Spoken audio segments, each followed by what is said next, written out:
2024-এর ছাত্র জনতার যে অভ্যুত্থান, এই অভ্যুত্থানের একজন যোদ্ধা, সাহসী বীর যোদ্ধা আমাদের ভাই ইমরান হাসানের সাথে আমি আসলে দাঁড়িয়ে আছি। আসলে এই অভ্যুত্থান যে কিভাবে অর্জিত হয়েছে আমরা খুব মন ভোলা মানুষ, আমরা খুব দ্রুত ভুলে যাই। আসলে আমার এই ছোট্ট ভাই ইমরান হাসান, হয়তো তার বয়স আসলে এখনো 10-এর ঘরে হবে অ্যারাউন্ড, সেই জায়গা থেকে 5ই অগাস্ট যখন খুনি শেখ হাসিনা এই দেশ ছেড়ে পালিয়েছিল 12টা 1টার দিকেই, এই আমার ভাই ইমরান হাসানকে সাভারের বাইপাইলে 3:30 থেকে 4টার দিকে তার মাথায় গুলি করা হয়। এবং তার আপনারা যদি দেখেন যে তার মাথার দুই পাশে, আপনি যদি সামনে থেকে শুধু একটু নেন তাহলে দেখতে পাবেন তার মাথার এই অংশের খুলিও নেই, এই খুলিটুকু নেই, মাথার এই অংশের খুলিটুকু নেই, শুধু মাঝে এইটুকু আছে আর নিচের দুই পাশে। এই দুই পাশের খুলিটুকু খুলে আপাতত মেডিকেল কলেজে রেখে দেওয়া হয়েছে। তার মাথার যদি আপনারা দেখেন এই যে ক্ষতর চিহ্ন, এই ক্ষতর চিহ্নটি যদি আপনি দেখেন মাথার এক পাশ থেকে শুরু করে অপর পাশ পর্যন্ত। এবং আমার এই ভাই, আমার যোদ্ধা ভাই ইমরান, তার মাথার দুই পাশের খুলির অংশটুকু এখন আর নেই, এটি রয়েছে হসপিটালে। এবং আমার এই যোদ্ধা ভাই আজকে এসেছে জুলাই শহীদ স্মৃতি ফাউন্ডেশনে।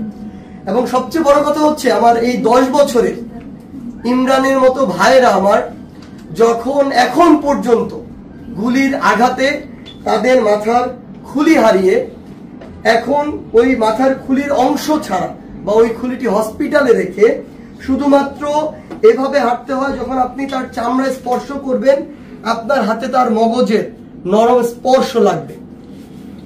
এমন আহত যোদ্ধা ভাইরা যখন আমার এখনো কাতরাচ্ছে, এখনো যখন তাদের মাথায় ওই খুলির অংশটুকু স্থাপিত করা হয়নি, তখন এই রক্তের সামনে, এই লাশের সামনে, এই হাজার হাজার শহীদের সামনে আমার এই বাংলাদেশে আবার ওই খুনি শেখ হাসিনা এবং তার দোসরদেরকে নানাভাবে পুনর্বাসিত করা হচ্ছে।